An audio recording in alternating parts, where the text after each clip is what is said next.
All right, welcome back, guys, to part 5 of Welding Shop Safety Crash Course. Today we're going to talk about fume extraction.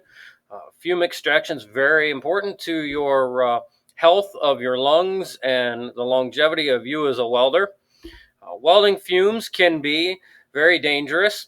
They contain particles of metal. They contain dangerous gases. Lots of things that if you breathe them in for a day or two, they wouldn't affect you, but as a welder working over your career, they can become very hazardous, cause things such as lung cancer, metal fume fever, and a lot of other different things. So as you take a look at the picture of the welder here on the screen, he is not doing a very good job of keeping his face out of what we call the fume plume, or the fumes that are coming off of the welder. You want to try to use fume extraction to extract those fumes at the source, or keep your face out of said fume plume.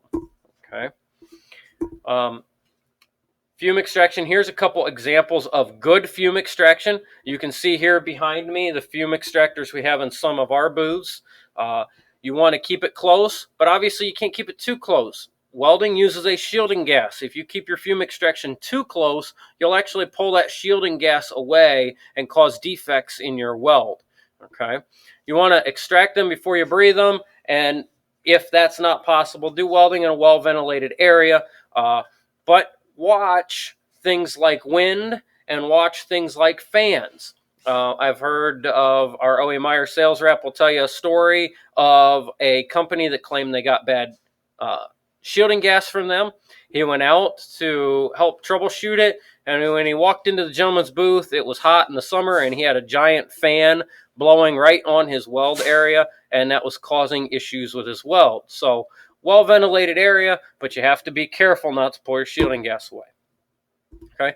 OSHA requirements are ventilations required in areas below 10,000 cubic feet per machine, and in buildings with less than 16-foot high ceilings.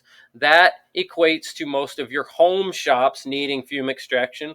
Many manufacturing facilities get away with meeting the requirements and not needing direct fume extraction, but that does not alleviate you as the welder of your need to keep your face out of the fume plume.